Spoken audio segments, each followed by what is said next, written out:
Okay, so I think we can get started. Our goal is to implement a Hello World API. This is what we are going to try, and I encourage you to start some kind of console. If you work on Linux, just take something like a bash. If you work on Windows, just take something like a CMD. In my case, I'm going to work with Ubuntu. Let's put that one down here. Please create a new folder. Let's call it Hello ASP.NET or something like this. Go into this folder, and then the first thing which I want you to try is that you call .NET new, and then you say web. .NET new web. And that should give you a bunch of files. Let me zoom in a little bit so you see it better. That should give you a bunch of files, and especially a program.cs file. Again, you say .NET new web, and that should give you a program.cs. Just to make sure that everybody is on the same page, try a .NET --list --s, sorry, just one dash at the end, SDKs. And if you don't mistype it like I do, then you should have something like 7.0 installed. That would be important. You needed that on the last test that we had, on the last exam that we had. If you don't have .NET installed, please don't do it now. Give me a second. I can answer your question in a second. You can go to .NET, and from there you can download the necessary .NET version. So please, for us, we need .NET 7. If you now have .NET 6, you can still follow along. But please try to install it today in the evening or tomorrow in the morning. So from tomorrow on, you need .NET 7, okay? Question? I have 2 versions installed, like 6. That's fine. If you have more than one, if you have 7 also installed, everything is okay. Yep, that's good. That's good. We are going to use Visual Studio Code for ASP.NET Core development. So please start Visual Studio Code, just like you are used to from doing some Angular programming. Now let me zoom in a little bit. Let me zoom in a little bit. Here we are. Good. And please note that if Visual Studio Code asks you, maybe it asks you, whether you want to install some required assets to build and debug something, always select yes. That is important, okay? Yes. And I want to make it a little bit easier to follow on the beamer here or on the TV here. So I'm going to use my color theme, and I'm going to use light color theme. Let's take that one. I think it's a little bit easier to read on the TV, right?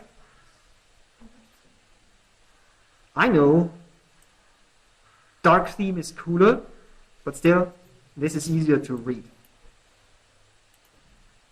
For this course, you do not need Visual Studio.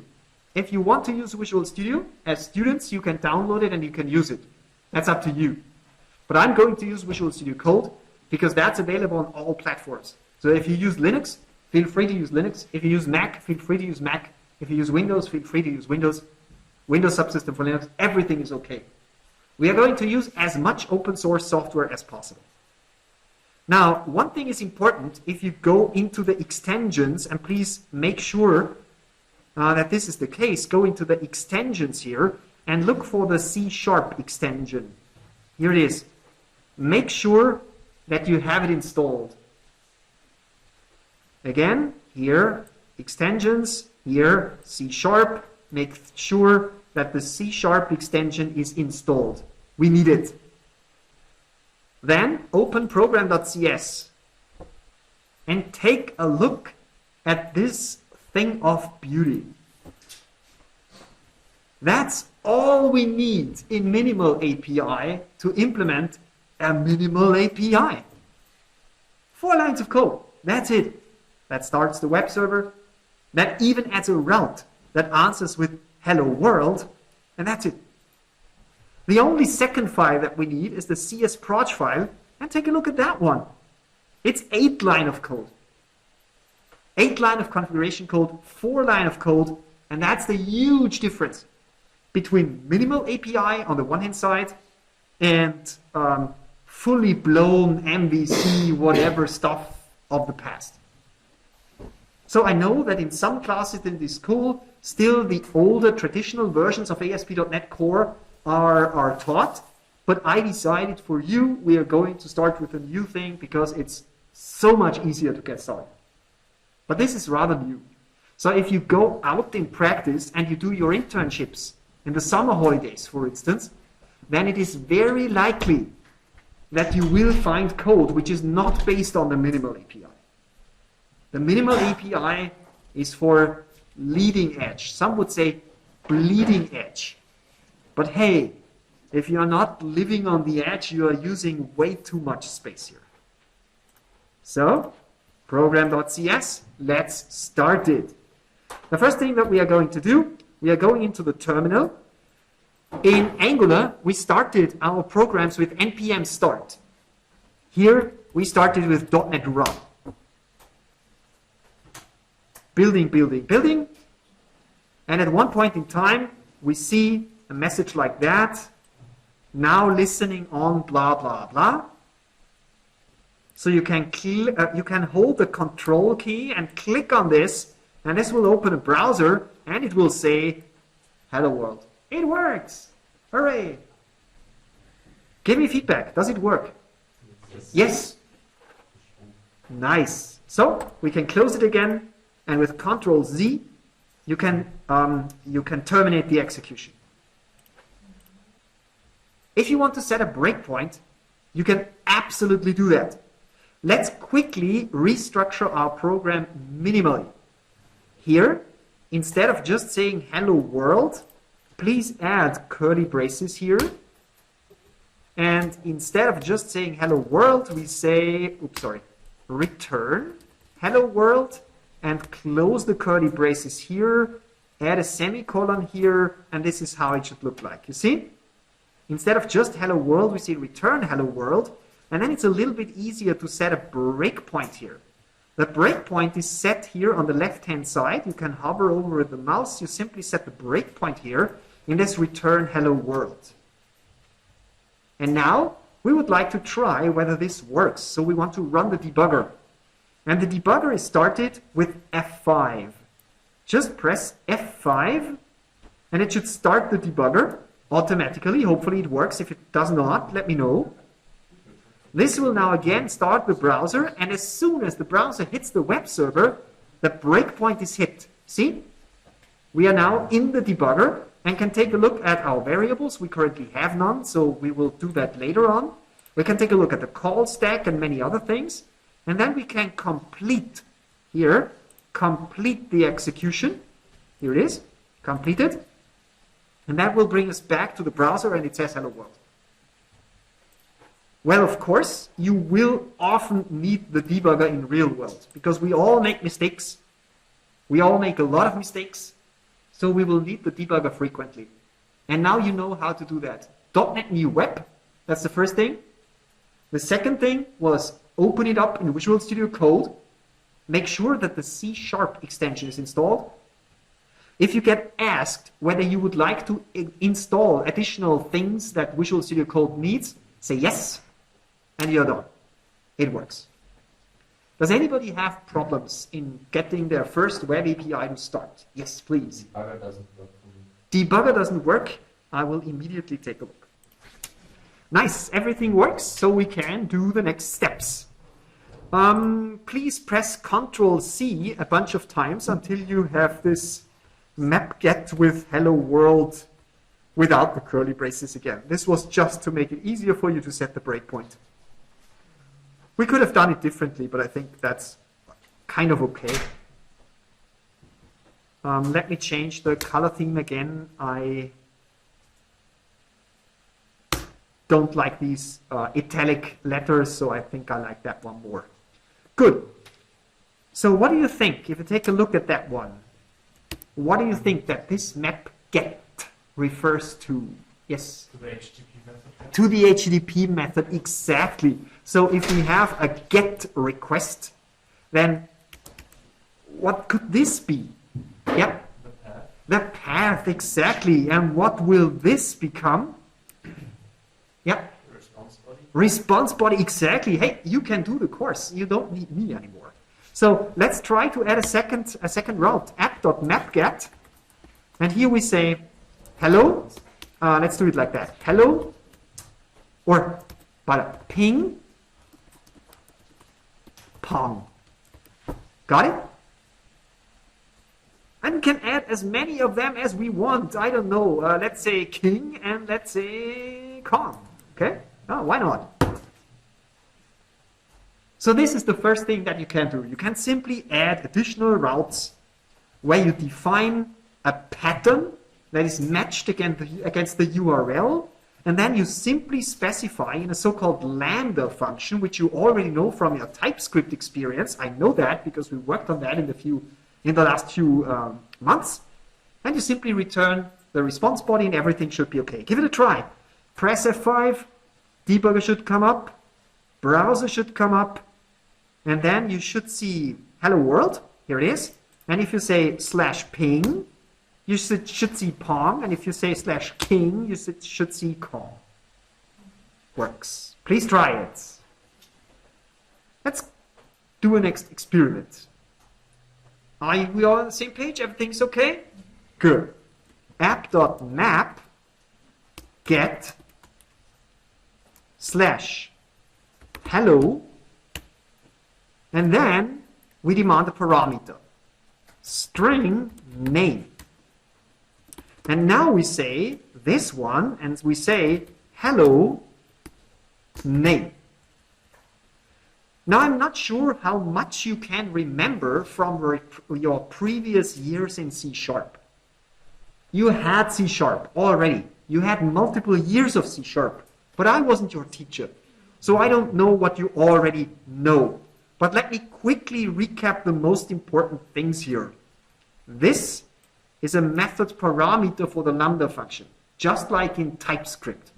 The syntax is just a little bit different because in TypeScript we would say parameter name, colon, type. And here we write type space parameter name. This is a template string. In TypeScript, we would use the backtick. And in C# we say dollar and the double quote. And this is the expression that we would like to add here. So what do you think? Where should this name come from? Idea?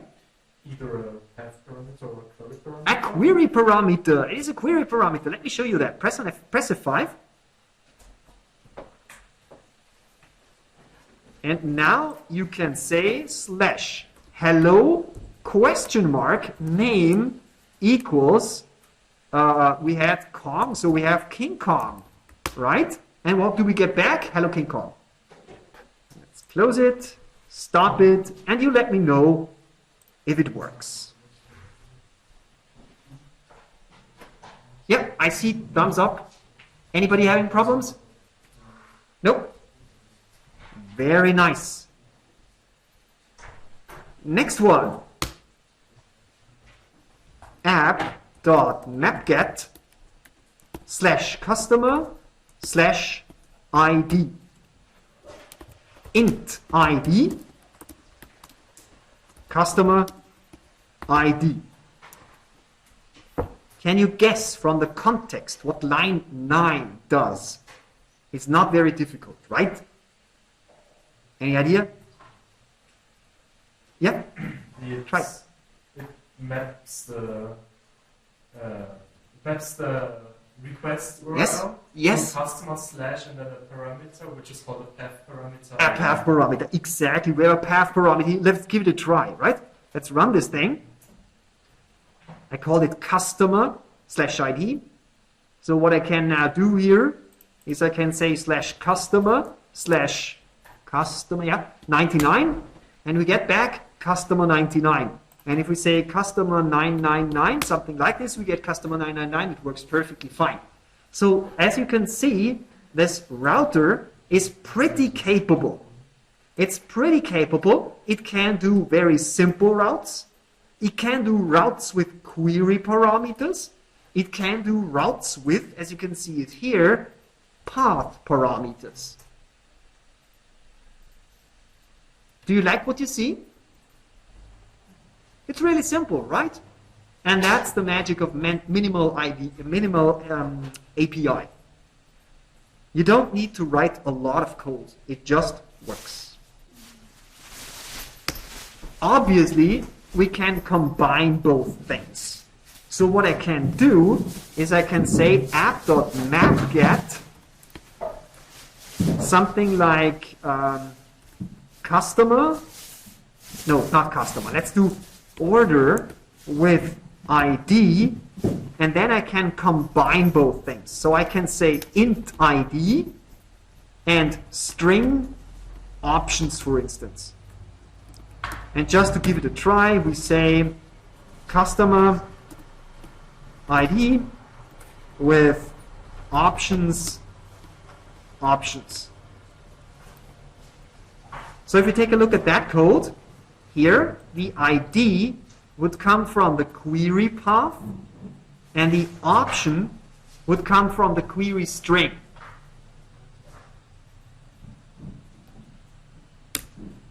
Let's give it a try. I call it orders. Order. Ah, that is not good. Oh, I made a mistake. Sorry. I don't like my own code. I'm sorry, I have to apologize. Something like this should always be plural. Customers. Orders. Sorry. Because we have the customers, and then we filter by ID to get a single customer. Understand what I mean? Orders with the ID, we get a single order. So that should always be plural. Please remember that. That was a mistake from my side. So again, orders /99 question mark options equals to something, and we will get customer 99 with options something. Awesome. We just combined the query parameters with a path parameter. I'll show you the code again. If I was too fast, here it is.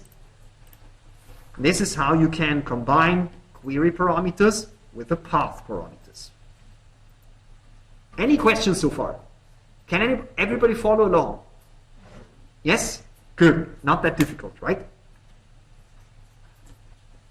Now let's make it a little bit more interesting by adding a different method. Let's add a post method. So, what could we post? Let's say app.mapPost. Imagine that we would like to create a customer /customers. And then here we can have any kind of lambda function, and this lambda function can return something. I will create a customer for you. Good. This is trivial. This is just like the get, but this time we are going to use a post. But the question is, how can we test that? Yeah? Postman? Postman is one possibility, but now that we are in Visual Studio Code, we can use our good old friend REST client. So now it's up to you. Do you want to use Postman? Use Postman. Do you want to use REST client? I'm personally using the REST client. Just to refresh your memories, I'm going to create a file, requests.http, something like this. And then I can simply write get. Now the question is, what is the URL? Let's run the debugger. It will tell us the URL. Yep. Let's see if we scroll up a little bit, then it tells us that everything lives here on port 5147. Let's just copy this thing out, copy, and put it here. And then we can say customers. And the important thing is that we use a post here. See? And then we can easily press the send request button. And it should tell us, I will create a customer for you. That is exactly what I expected. See? So we can stay in Visual Studio Code and on the one hand side, write the code and with the REST client immediately test the API. That's super, super useful. If you prefer to use Postman, use Postman. Perfectly fine. Just as you like. Oh, sorry, I have to run it again. I didn't see what you mean. Let's run it again and give it a try. Okay, here we are, here, and run it again. What do you mean? Why are the purple 84? I don't see what you see. Where? The response of a credit a customer for you. Ah, you ask why they have a different color. Good question. I have no idea why the REST client is using a different color here. I can't answer the question. Yeah, I really can't answer the question. Good. Okay. Now in real world, if we have a post and we want to create a customer, what are we going to do? We are going to send the customer data over the network, the customer data of the data of the customer that we would like to create, right? Do you have a suggestion? We have, no, they are just, doesn't look like a fire alarm. No, right, they are doing anything. They are doing their job. Help me. What should we use in C# if we just want to combine a bunch of data fields like customer name, company name, address, and so on? What kind of thing would you create in order to combine multiple data fields? Yes? A class. A class. Any other ideas? Okay, very good. We are not creating a class. The class is perfectly correct. It was perfectly correct if we go back maybe 2 or 3 years in the past. Then we would create a class for that. But now we have something way cooler. We are going to create a record. A record, customer, string, name, string, company, and I don't know, int, age. It's fine. Isn't that way more convenient than a class? Awesome, right? It's really nice. A record, let me tell you a secret, a record is a class. But it's a class that has a lot of magic built in. I will tell you later on in this semester what the difference is between a record and a class. But for the purpose of web APIs, and especially minimal web APIs, they are really, really useful. Because they are so simple to write. You just put it here and you're done. By the way, if you have a lot of properties, just go on and put every property in a single line. If you'd like this formatting more, you can absolutely do that. Okay? Yes, question? Why are the fields written uppercase? Oh, that's a very, very good question. Why do we use the parameters in uppercase values? The answer is the parameters of the record will become properties. And properties should be written in uppercase. So this is not a mistake. This is really as it should be for a record. Yeah? I will remind you over and over again if you do that wrongly. So yeah, it's just remember it and I will tell you again. Please note that as long as we are in the program.cs file, your records must always appear at the very end, at the very bottom of your program.cs. You can also put your records in separate files, Once our APIs will grow larger, we will structure them in multiple files, and then it doesn't matter anymore. But in program CS, it must be on the very bottom of the file. So if I move this one up, I get an error. See, it has to be on the very lower end of the file. It is like it is. And now let me show you what I can do. With a map post, I will simply say customer C. And now I can change my status message, and I can, for instance, say I will create customer C.name for you. Do you get the idea? Can you guess where customer will come from? The body. Exactly, from the request body. ASP.NET Core will do all the magic for you. It will recognize JSON. It will turn JSON into the record. It will give you the record. It will parse the whole HTTP stuff. It will just work. Let's give it a try, okay? Let's run it. And of course, I'm going to use my REST API here, my REST client here. And in order to send the data, I simply specify the content type, which is JSON. And then here I can specify the name. This is Batman. The company, Wayne Enterprises. And the age, I have no idea, 35, something like this. See? So this is how you use it in the REST client. I mean, in Postman, you know it on your own. And you click on it, and it should say, I will create customer Batman for you. And see, now everything is red. Please don't ask me why.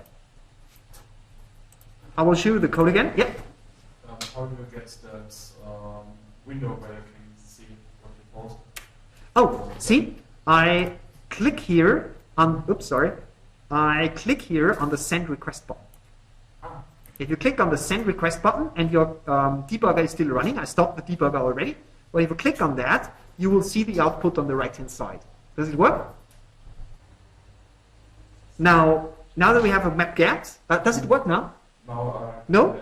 So okay, so let me quickly take a look. Very nice. So we have map get with get, works. We have map post with post, works. We have learned how to use path parameters, like that. We have learned how to use query string parameters, like that. We have learned how to receive body from the data from the body, JSON format, like that. Map delete works exactly the same. Map patch works exactly the same. Map put works exactly the same. Congratulations, you have just finished the ASP.NET Core Minimal API 101 course. You are ready to build your first web APIs. It is really as simple as that. Of course, we still have a lot to discuss. Don't worry, there is enough material for the whole semester. But if you just want to build a very simple web API with a bunch of get, put, post, patch, delete requests, that's the basic skills that you need. And that's the basic skills that you need to master. Now, in ASP.NET Core, how would we put something like that on a web server? Let me show you that. You don't absolutely need to follow along. You can if you want. We are probably not going to do that so often in this semester because our goal is to learn how to program with ASP.NET Core. But still, if you are interested in how would that work, you would simply say .NET build. And if you run .NET build, it will, of course, build everything. And this is the folder where you find this stuff. So I can cd into this folder.